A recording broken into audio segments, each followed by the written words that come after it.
Hi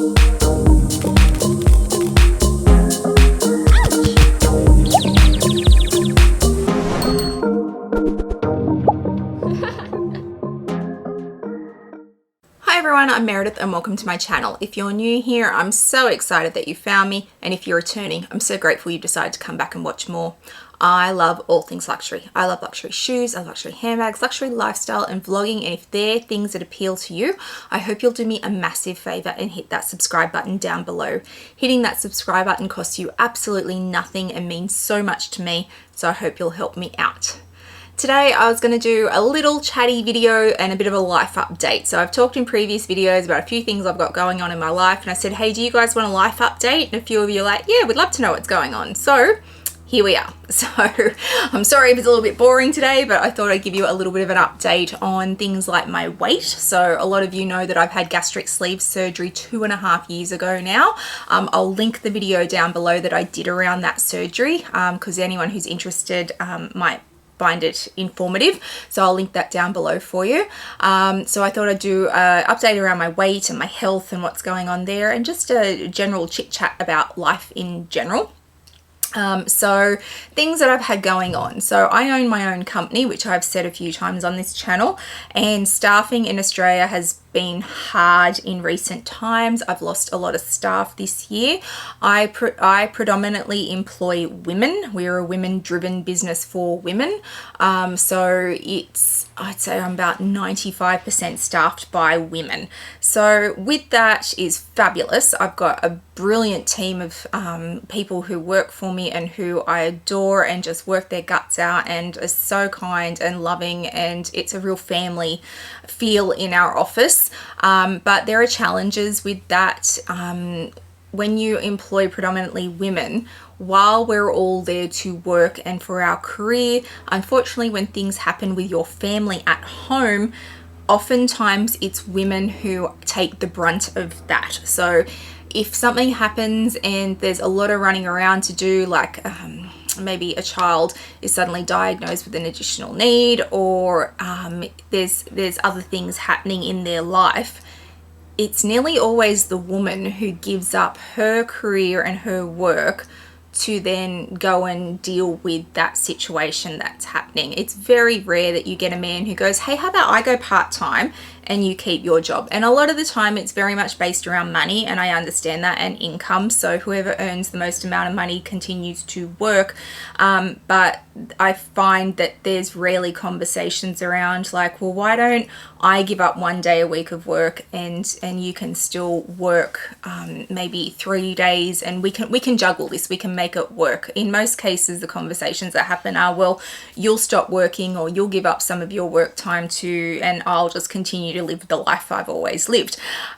So when that happens, it's us as a business who lose the worker, which is sad for them too. And a lot of them leave, and I'm like, you know, if you ever want to come back, we're here. But yeah, it's the way of the world. So I've lost a few staff that way, ones who have made the decision that they don't want to work, they just want to be stay-at-home mums, and you know, family happens, or they found other jobs that are in different industries, and that's all cool. I don't have a problem with any of that, but we had a run of quite a few that happened all one after the other, and it was hard as a business. So and I try to be really aware that if that happens, the workload that is created, I need to be taking on a lot of that myself, because I don't want my workers to ever feel overworked. And it's not a simple matter of that person's not there anymore, so you'll just take on their job, or we'll split their job between you two. It's like, well, what of that can I do? And then what's left over? And even as of right now, I've only just hired the last piece of the puzzle in my employees, the last person I need for me to stop doing anything extra outside what my job is, which is quite you know, it's high. Yes, I run the company, but the stuff that I do is very high level, and I'm doing a lot of the lower level stuff to try and make up for it. So I'll be happy to see that person start work the week after next, and I can hand off that, and hopefully nothing else goes wrong. Famous last words. So there's been a lot going on with work and picking up extra work there, which is why I've gone down to 2 videos a week this year, because 3 was just, it was too much with the kids and everything else. My kids are fine, everything's fine there. As far as my family's concerned, the only thing I've got going on are both my parents are currently moving house, and it just all happened at the same time. I live where I live, which is quite far out from the city. My father lives even further away from me, and I'm my father's only child, and he doesn't have a partner, so he has lived on his own for many years, but he's in his 70s now, and having him be so far from me was starting to present he's certainly not at an age where I'm now like, oh my god, are you going to fall and break a hip and any of that, or that it was a concern that he lived on his own, but I'm just getting to that point where I can see it coming. So I felt like it was time to bring him closer to my immediate family and bring him closer to my home, so that as that happens I can transition to that seamlessly. And I imagine, you know, depending on how long your parents live, and you never know that, they could be gone at any time, so cherish them. Depending on how old he lives to, there's a very good chance he will eventually end up living in my house with me, but for now he's fine on his own. So we owned the house that he was living in. We sold that. We've just bought him a new house. It's 3 minutes from me, which I'm really excited about, and it settles on this week coming, so he will have his house. He's been living with us for 4 weeks at that point, so he's just moved into the spare room while we were in this settlement period, and he will move back into his own house. It's been great having him here. The kids have loved it. They love my dad so much, and they'll miss him when he goes again, but having him so much closer, they'll be able to see so much more of him, and he'll be able to attend all the school things, and he'll be able to, you know, help with during the school holidays to mind them, and if they're sick I can drop them off at his house instead of needing to miss work and that kind of stuff. So it will be amazing to have him so much closer, and I'm really happy about that. And I can, you know, have more to do with, if he's going to the doctor, I can go with him and advocate for him and that kind of stuff. So I'm excited that that's happening, but it's been a lot to handle. Anyone who's ever bought and sold property knows, while you think it's going to be a really easy thing, there's always something that goes wrong, and my husband and I have been running around for the last week trying to get the last of all the things we need to make sure that it all goes through on time. So that's now coming to an end. So hopefully my staffing problems come to an end. My parents are all settled into their houses. My mother's also moving house at the moment. She's been building and her house is almost ready, so she's moving into her house. My father will be in his house, so I'll have all 3 of my parents settled in houses, not that far from me. My staff will be under control, and hopefully that makes my life a little less stressful. In terms of my weight and health, so I'll start with, maybe we'll do my weight first, and that'll kind of lead us into my health anyway. So my gastric sleeve surgery was November 2021. Yes, November 2021 was my gastric sleeve surgery. So when you have gastric sleeve surgery, it's the strangest thing in the world to continually get on scales and see them drop without doing anything, because your body is just shedding weight, because you can't eat enough to maintain your weight anyway, so it's constant. So the general lifespan of a gastric sleeve patient is you will drop weight for somewhere between 12 and 18 months solidly, and then you get what's called a little bounce. So you hit a bottom and then you get a bit of a bounce back up, and that's where your weight should stabilize. So I probably got to my lowest weight, and I'll insert a photo because I have the exact photo. I got to my lowest weight in about November 2022, so that was 12 months for me. Mine didn't go the full 18 months, it was 12 months, and I hit bottom. So at that point I probably weighed about 63 kilos, which is the smallest I had ever been in my life by about 10 kilos. So I felt great. I felt really, really good about myself, and I was very, very I wouldn't say I was super thin, but I felt really like this is the size I should be. And then I got the slight bounce, so I bounced probably to about 66 kilos, and I was okay with that. Like, if that's where I had stayed, it was all fine, no problems there, everything was good. And that's how I went into like my wedding and the few months after my wedding. I was pretty stable there for a little bit.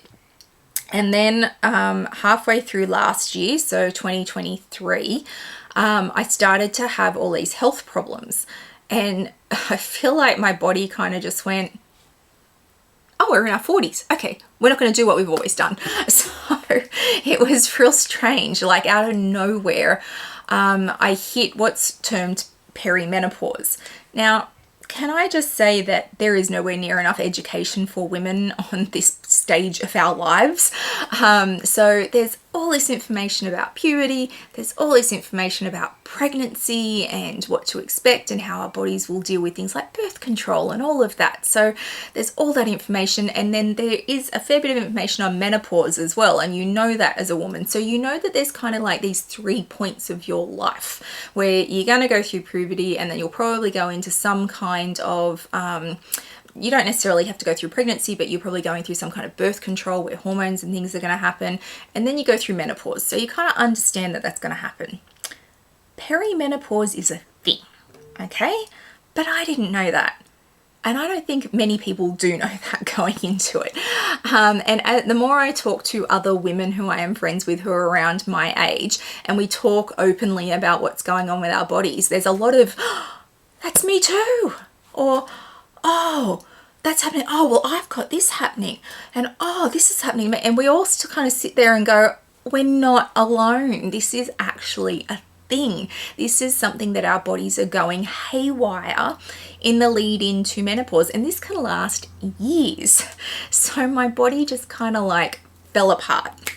I hit perimenopause. My hormones were insane. I had issues like I can't even tell you.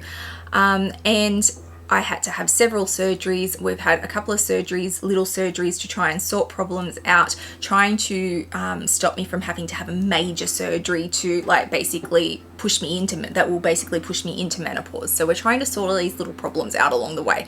There are some great TikTok channels, if anyone's on TikTok and is maybe experiencing what I'm talking about, that talk about perimenopause and how this all works. And I'm sorry if you're a man and you're listening to this and you're going, oh my God. But this is a thing, and I really feel like education should happen regardless of if it's men or if it's women, because maybe you've got women in your life who are in their 40s who are suffering, and we suffer in silence because we don't want to talk about it, because we don't feel like it's an open topic often. So you should listen anyway, men. So yeah, I feel like there's information now on TikTok channels and stuff, and I'm sure the information's always been out there, but it just wasn't really a term. Perimenopause wasn't a term I was aware of until I was already in the throes of it. So as I was dealing with all these problems and my hormones were insane, hunger came with that. And while yes, I can still not eat anywhere near as much as I was eating, I can snack. I can definitely snack. So I can drip feed the food through my stomach and eat all the things I'm not supposed to because I'm hormonal, and do it constantly, and I will put weight on. So I've put weight on, and a fair bit of it. So I am at my highest, which is not currently where I'm am. That was a couple of weeks ago.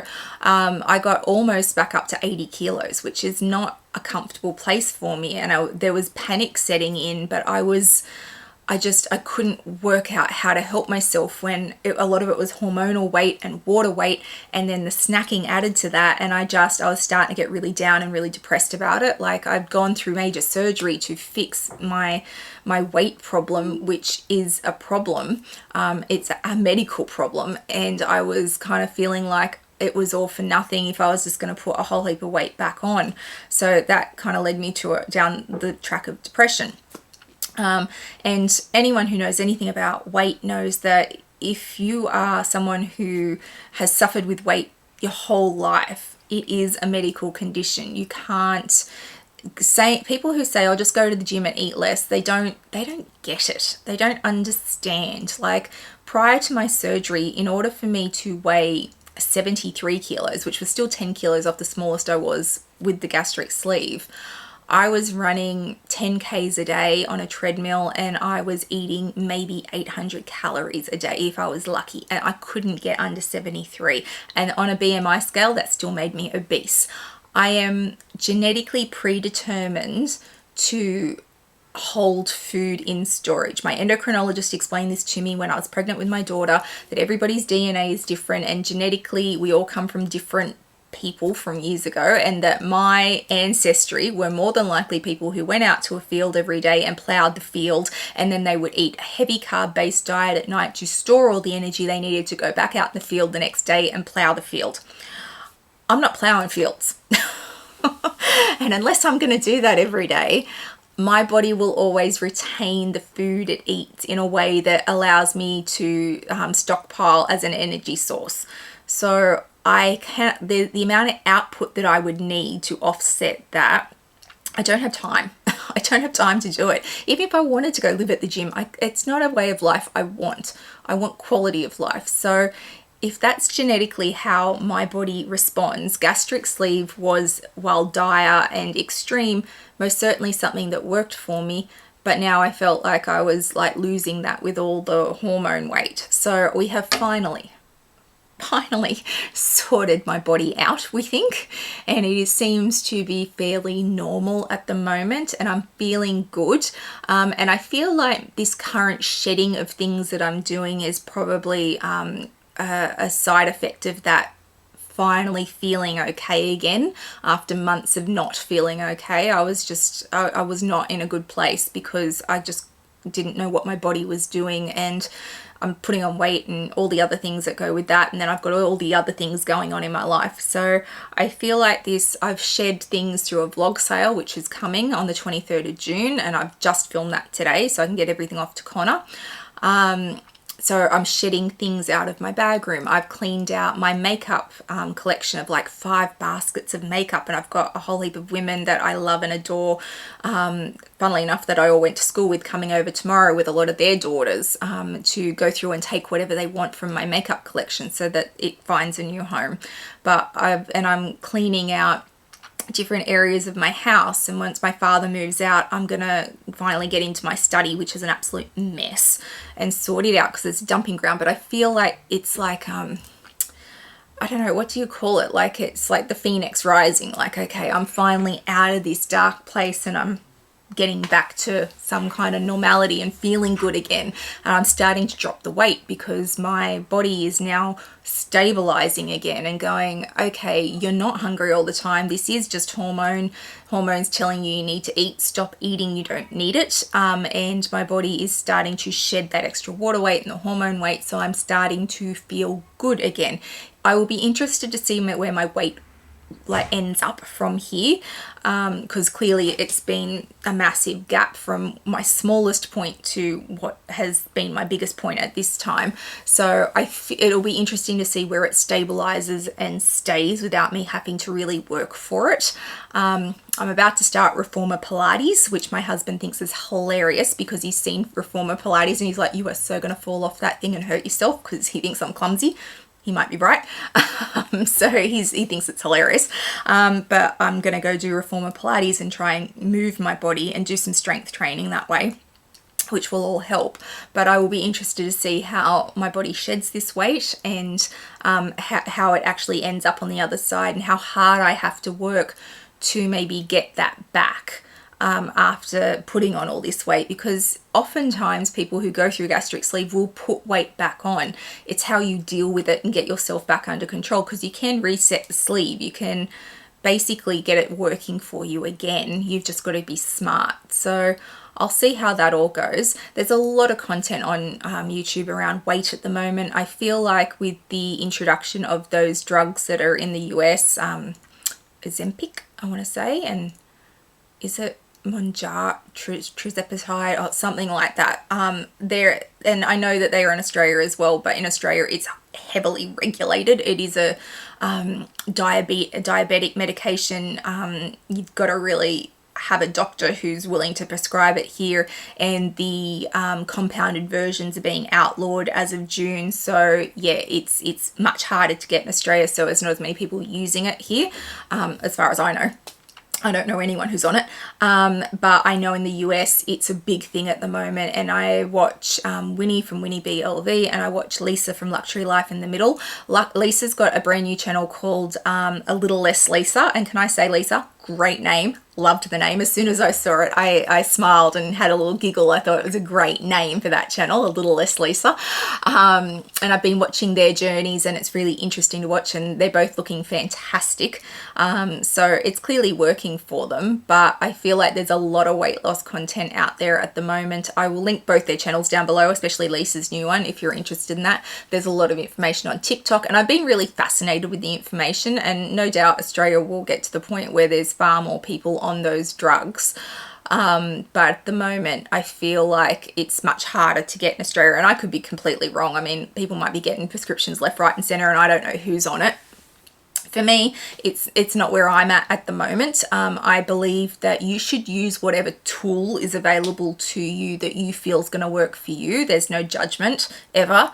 If you need surgery, then get surgery. If you think the drugs that you have access to are more than enough, always engage a doctor, obviously. If diet and exercise is all you need, then that's great. And if you're someone who can't put weight on or struggles in the opposite direction, then find what's going to work for you, whether that's strength training or weight training, or whatever you need to do. And if you're someone who doesn't have any of those issues, if you're someone who just walks through life and you put on a few kilos, so you eat a little bit less and go to the gym a little bit more and you lose it without any issues, then you're really lucky. And I just say, don't pass judgment on other people who have other ways that they deal with it. Don't offer advice. It's like the, are you pregnant yet question. Like, it's not okay. Just don't wade into it. You tell people they look fantastic and great and that they're doing a good job, and that's all they need, and how they're choosing to do it is their journey, not yours. And different people need different things because different bodies react in different ways. And we all genetically come from different places. So yeah, I just say, just be kind. And if you don't have anything constructive to say, then don't say anything at all. And just consider if it's really constructive or if it's just based on what you think somebody should do. So yeah, just if people want to be on drugs, then be on drugs. If people want to have surgery, then have surgery. But there's a lot of weight loss content happening at the moment. I'm aware of it. And Dayle from Dayle's Addiction did a fantastic video about if you're watching a lot of content around people on weight loss journeys, and I'm sorry, I'm not on a journey, but I will be losing hopefully some weight now, but it's not, how can I say this? It's not on purpose. Like I'm not actively like going, oh, I'm on this wellness journey all of a sudden. I'm just trying to lose weight that I put on because of a medical condition. So, and it should happen without too much energy, hopefully, fingers crossed. But if you're finding that it's overwhelming the amount of weight loss content that's out there at the moment, and you're feeling like that has an impact on you, and you thinking that you should be on a weight loss journey, no, you shouldn't. And Dayle did a whole video on it. Like, it's your perception. If there's something in your brain that has been triggered by that, really drill down into, do you really feel like that? Or is it just that you feel like you should feel like that? That you feel like you should lose some kilos because, or pounds, whatever system you use, because everybody else is doing it. Because that's not always the case. If you are comfortable in your body, if you're happy with your life, then it doesn't matter what size you are. It really doesn't. If you are what would be considered, a bigger person, but you are comfortable and your health is solid and you are happy, then be you. Nobody has any right to tell you should ever lose weight. Nobody has any right to pass any kind of judgment on you or any kind of comment on your weight, as long as you are healthy and happy. So that's all anybody should ever be, happy and healthy, and everything else is a byproduct of that. Now, in the same vein, if you are incredibly overweight by medical standards and you have a lot of health problems and your doctor is saying to you, you need to lose weight because you are putting pressure on your heart and your blood pressure is really high and whatever, and you're about to be diabetic, then obviously you need to take care of yourself because your health is the most important thing you will ever have. But don't ever do it just because everyone else is doing it. And those drugs that everybody is on, I can't find many negative stories on them. And from everything I read, they have excellent secondary side effects to liver and everything else. And Lisa does a great job on her channel talking about the drugs and what they can and can't do. So go check her out. But you know, maybe we'll end up in a society where just lots of people are just on them constantly, and that will help everybody's health. But I don't know where that's going. But that's where my weight's at the moment. It's not great. It's not terrible. I certainly didn't get anywhere near as big as I was before I had the sleeve, but it was frustrating me. It was so frustrating to put on weight and to know that I'd done all that hard work to have surgery. And yes, having surgery is hard work, mentally, emotionally, all of it. It is hard work. People say it's the easy way out. It is not. So I'd done all that hard work to lose all the weight, and then I couldn't get it under control. I needed to sort the underlying issue out, and now we'll see. We'll see if I lose it. We'll see if I stabilize. We'll see if I get stuck. I don't know. I don't know what I'll have to do going forward, but that's where my health's at the moment. Hopefully we are on the right track. Hopefully my work stuff is now sorted out. Hopefully my parents settle really easily into their new houses, and that's all good. And as far as weight's concerned, we'll see what comes. But yeah, that's where I'm at. I have my trip to New York coming up in August. I'm really excited to see so many fabulous YouTubers while I am there. And then, yes, I will be vlogging, of course. And yes, I will be shopping, of course. So that's coming up in August. I've got lots of unboxings sitting around me. I've got my vlog sale coming up on the 23rd of June. So make sure you are subscribed and ready to go for that. It's going to be a big one. And yeah, I don't think I have anything else too exciting coming up. I haven't got any events that I've got to go to. Just living life as a mum and as a business owner. Just doing my thing really every day and seeing what else life's going to throw at me, because you just never know at this point. It could be anything. So yeah, I might do a Q&A in the coming months. Let me know if you're interested in doing a Q&A because you want to ask me some questions. Maybe I'll do a live. I could do a live Q&A. We'll see. Let me know if you're interested in asking me some questions, and I can do a Q&A and take questions and answer them for you. But for those who are interested, that's Meredith in a nutshell. We're in June at the moment, so that's June 2024 Meredith. And yeah, hopefully things keep heading up and good and stable and predictable and all the things I like. If you've enjoyed today's video, please give it a thumbs up and hit the subscribe button down below. It means a lot to a content creator when you hit the subscribe button. Please also hit the little bell notification so you know when I upload videos, which is usually twice a week. I'll also throw up my Instagram handle for you so you can come follow me over there. I put lots up in real time, lots around my collection and my day-to-day life, so please come follow me over there. I hope wherever you are in the world today, you are having a fabulous day, and I'll see you guys in the next one. Bye guys.